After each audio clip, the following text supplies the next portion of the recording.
Hello, everybody, and welcome to the Batty Overwatch League pre-game show with your host here, Utech.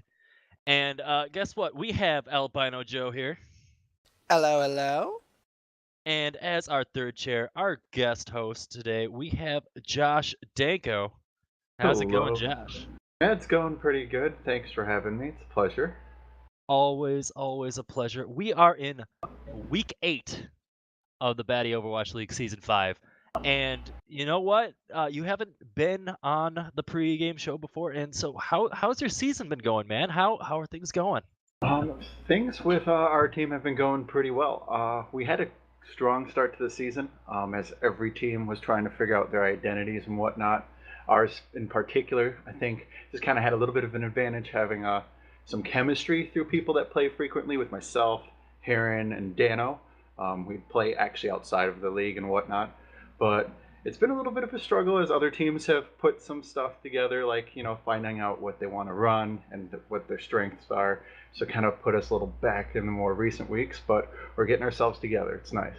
With this new meta, it's a little tough though too. Trying to sort things out still. Fantastic, man.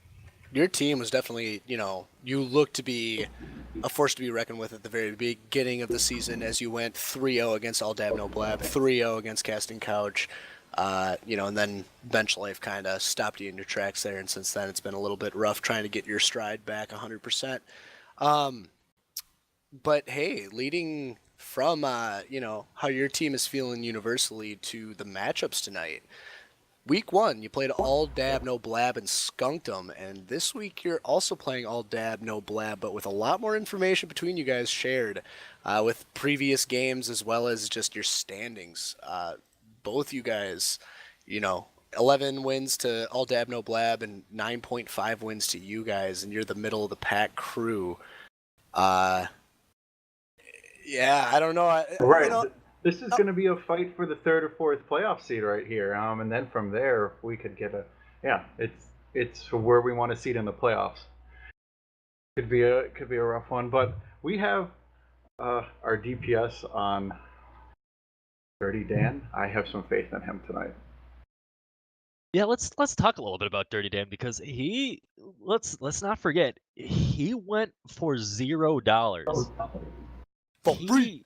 He went for free. So if that is not the most valuable player in this entire season, I don't know what, because you just the amount of skill that's coming out of him for someone who was $0 is Right. No one would have saw it coming. Yeah, that wasn't what I expected either, but I'm glad to have him here. Yeah, I mean, unlimited returns on that guy, for sure. And he's been doing, his job in a sense of just getting the damage out. But, the team that you're facing, All Dab, No Blab, 11 and 10, or sorry, 10, 9, and 2 record. So effectively kind of like a, almost a dead even record for the whole entire season here. That team is pretty... stacked in my opinion. They're just still trying to find their stride with Mighty Wolf and all that practice that he's been putting in. Senpai and Freefy, the DPS duo that some of us are terrified of. But it seems like, they're not hitting the stride nearly as hard as the other half of the Dabs team is going with Mad Cow Disease. And Danko, it'd be nice to hear from your standpoint, how, if you did prep anything against this team specifically, what are your thoughts going into this matchup? Thoughts against this team is specifically the Freefy and the Senpai duo, right? They're known to go well together, like you said in the past on their previous teams. If you can shut those two down, it seems like you're able to take advantage of them elsewhere. In our first game of the season, they put a lot of weight on those two's shoulders, and we were able to pull through past that. I think that's our go-to is those two.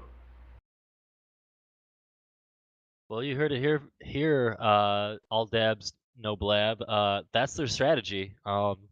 If you're actually watching the pregame show, you would have gotten a hot take on what was going to go down. But because you're probably not even here and don't even support the entirety of the league, boo on you guys. You're gonna need Sad. some Pepe hands in the chat if you got that. Yeah, I don't know. This, again, battle of the middle of the pack. This is gonna probably decide third and fourth seed overall, and it's very exciting. Your team's a little behind, Danko. I wish you guys luck. And with that, I want to talk about the next set of matches that we're looking at here. I don't know, Utech, what do you want to talk about first? The casting, our matchup, or the top of the pack? We're gonna talk about the top of the pack, and let's not forget the Ooh. maps that we are actually going on today is gonna be Temple of Anubis, Ilios, and Watch Point Gibraltar. And with these two teams, we have the king of hit scan. We have 30, and not only that, we also have if I remember, Freefy, who's on Mad Cow Disease. No. It No, would be 30 and chromatic and or thrifty. no, I'm talking about Mad Cow Disease. Don't they have Oh, Freefy? Herp Derp. No, they do not. Their DPS is Evilate. Evilate and TV.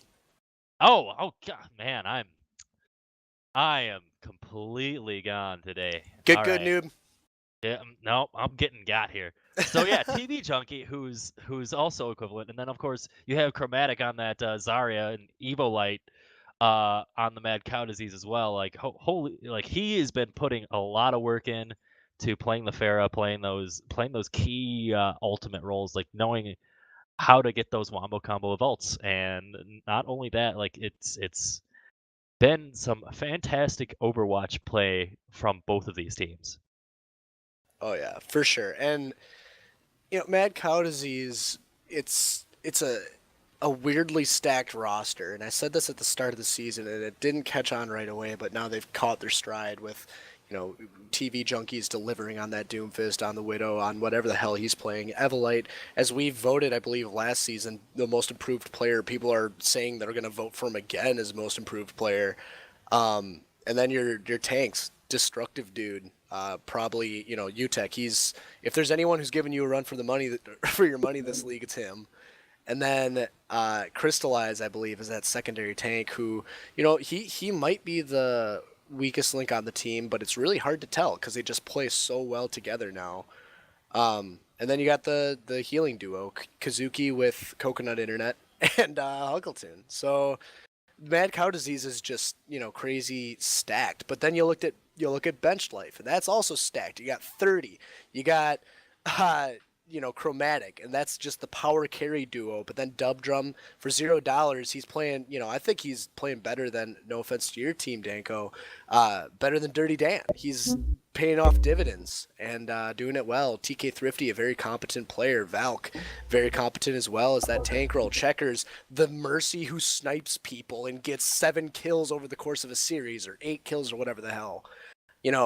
Both teams are just stacked. And this is going to be a brawl. It's going to be a slugfest to watch.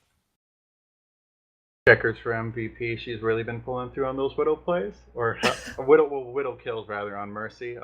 Came as a shocker for most people. Most people didn't see the Battle Mercy coming out. Nice to see. So some bad plays. Go ahead. Especially nowadays with Mercy not being in the forefront of every team lineup. Mm-hmm. Yeah, and something else to talk about with Bench, so Mad Cow Disease, pretty set in stone with their roles. You don't see TV off the DPS, you don't see Destructive off the tank, you don't see Huckleton or Kazuki off the healers. They're rigid. But when you look at Bench, I think Checkers was playing Widow at one point, I want to say, or something, and TK Thrifty and I want to say Valk, maybe? I cannot remember. But they switch around their roles. They are not a set-in-stone team. They're willing to shake it up with roles, not only hero swaps, but role swaps. They're a very, very flexible team in that right. And that's something you don't find in a lot of these teams. When you don't want to be playing Mercy all the time, sometimes you just gotta give that Mercy main or the healer main a chance at Widow and prove the DPS aren't as good as they think they are. Yeah, I don't know. Predictions for this match. I mean, Danko, we're gonna start with you, man. Who do you think is gonna win the series as a whole between Mad Cow Disease and Bench Life? I think I'm going with bench life. I like their core strength better and their chemistry, especially with Chromatic coming back this week. Yeah, I think they will pull it through at 2-1. They might go down on a 2 CP, but I think they take the series. Utech, what do you think? I'm gonna have to agree with JoshDanko that I think bench life of Zach and Cody are gonna do it. And here's the reason why. It's because they're gonna put in Zach again. No, And no. he is going to come on in, do his goofy Reinhardt plays that no one wants to punish. Just come on in, big dick is swinging, and he's gonna get another play. Like he's gonna get like all 3 plays of the games for each map, just where all Uh, he's doing is just getting 6-man shatters. you're giving me nightmare fuel right now, Utah. Killian, and something to just recap from their match last week. So their bench life was playing what team were they playing? Walmy Maybe. All right. So there they were playing Walmy Maybe. Killian's in for his first ever, his debut Overwatch BOL game. And I think he's level 29 or something like that. And he gets 2 plays of the game in this league. Guys, you can't. No. Now he's going to think he's all that in a bag of chips. He has a case to be put in instead of Cody. Cody might be benched tonight. What if that was the case? Well, it is the bench life of Zach and Cody. Oh, man. All right. Well, hey, my prediction for this. Between these two teams, they're powerhouses. Yeah, Mad Cow Disease has all sorts of, I would say, baseline synergy, because a lot of these people play together outside of the league. And just raw talent. You know, as we see TV Junkies able to carry 1v6 pretty much. He's able to get triple picks as Widow and all that craziness. And Evolite, same thing. He's able to get somewhere with Pharah and do the, press Q and 5 people are dead. It's probably team orientated, but it's harder and harder. Bye, Danko. It probably is, We didn't team. need him. Keep going. It probably is team orientated, all planned out, all communicated, but it looks like raw talent on the team. Whereas with a team that is typically run by 30 or Chromatic, these are thinkers of the game. Even TK Thrifty, they're theory crafters for the most part. And they're able to, put their mind to a strategy and execute.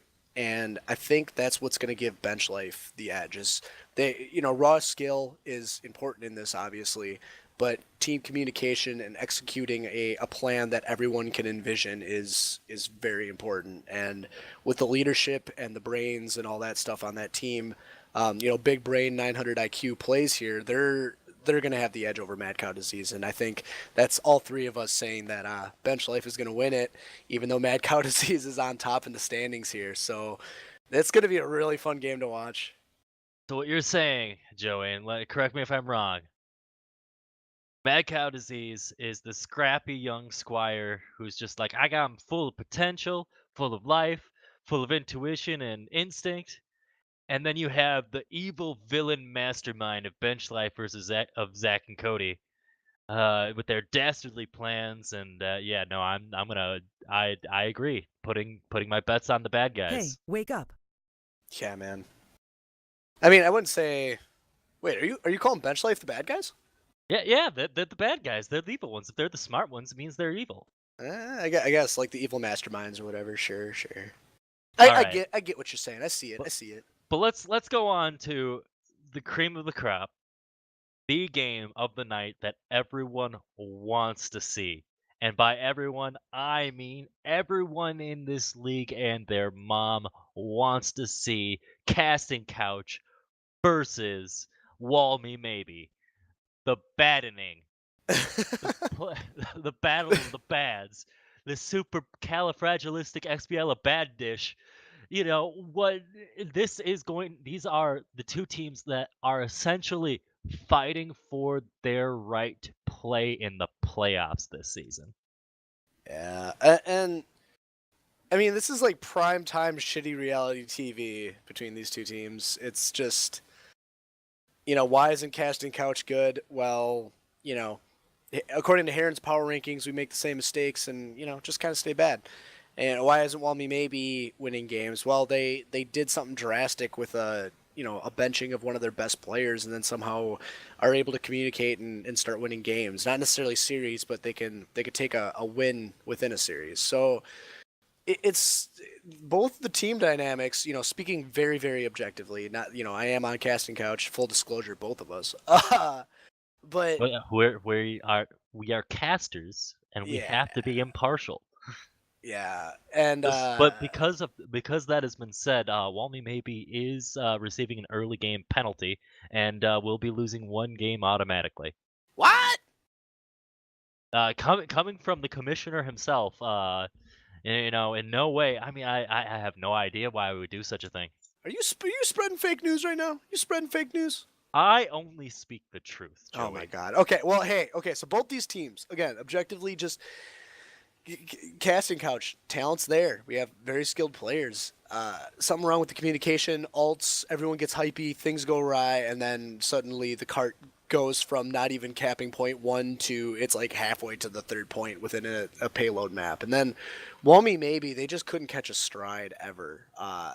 Just constantly not on top of their game, and it's so painful to see. And then now, like I said, their games were close. The last 2 weeks they played, all their games have been close. I don't think there's I mean, there might have been a stomping somewhere, but it wasn't nearly as bad as earlier on in the season when they're facing, all these teams without without the experience they have under their belt now. Yeah, and one other thing we have to also point out, especially for Walmy maybe, is that with their namesake, Blabur, showing that he can play May very effectively. Yeah, and not even and they picked him on maps where May was highly dependent, highly useful. Hanamura 2-point, May is your pick, no matter what. She's good on defense for sure.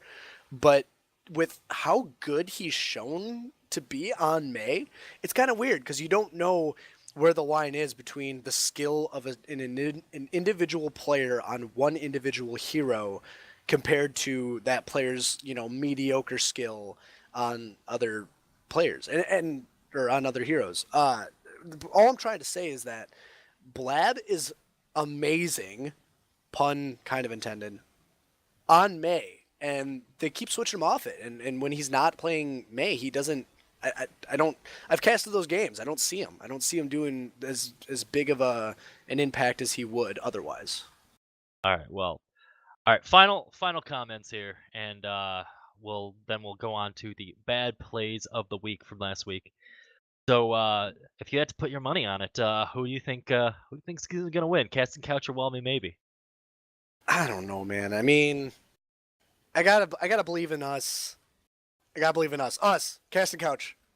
You heard it here, folks. Right? Joey thinks that he's gonna win. No, I you know what? To counterbalance it, I think Walmy maybe is gonna win, even though I bet on our team with the Salty Bucks. But who knows what's gonna happen, because we're gonna get into that game. But before we do that, we're gonna go to the bad plays of the week. So game 1, Cast Couch versus Walmy maybe. After the bad plays.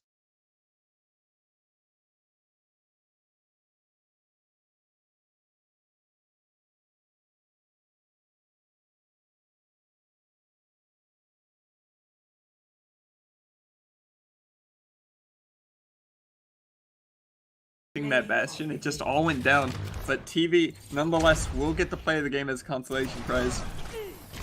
Oh, this is that initial charge from Spagooter, just able to continue to just dish out a ton of damage on that counter offensive, as just able to clean up side of dabs. But we don't have to worry about that because TV Junkie got that play of the game as Hanzo.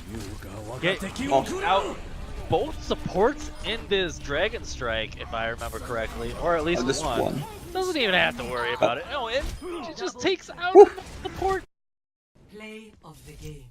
Nonetheless, TV with the play of the game again. And big punch. He even gets slams, but he's able to capitalize. Not even on it. Not even his own grab.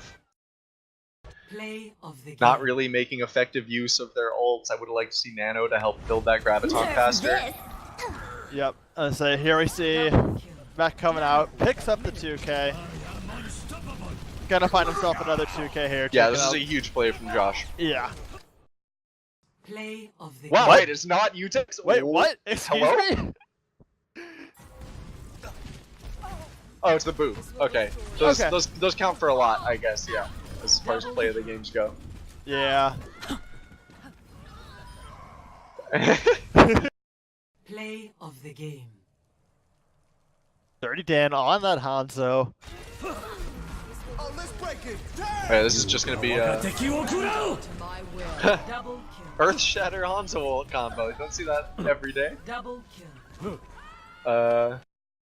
Play Play the game. It's gonna be Killia. It's gonna be that fat shatter that's won his team the map. Look at this. He drops out. He's like, holy shit, they're gonna push on us. They're gonna push on us. This is so bad. Wait, no, it's not so bad. Hammer it out, motherfuckers. Wow, that. Oh my.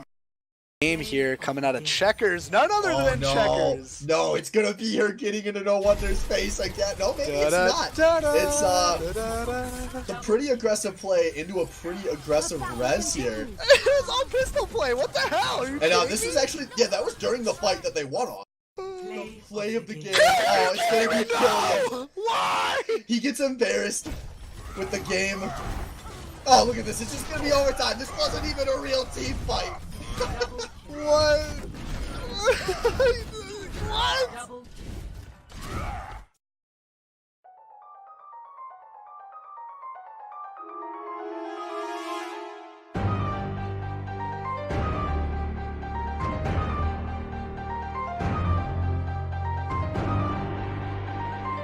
Oh no! What? Sam! What? No! No! Not no! Oh, for fuck's sake! And now Backslash is going to rush to this point. 6 versus 5. This is such a huge mistake.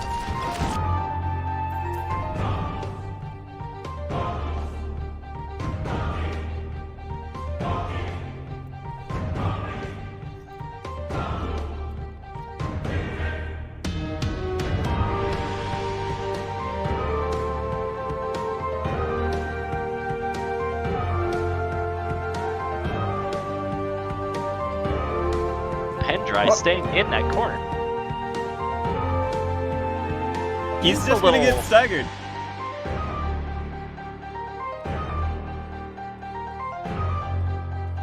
This is gonna be a massive stagger.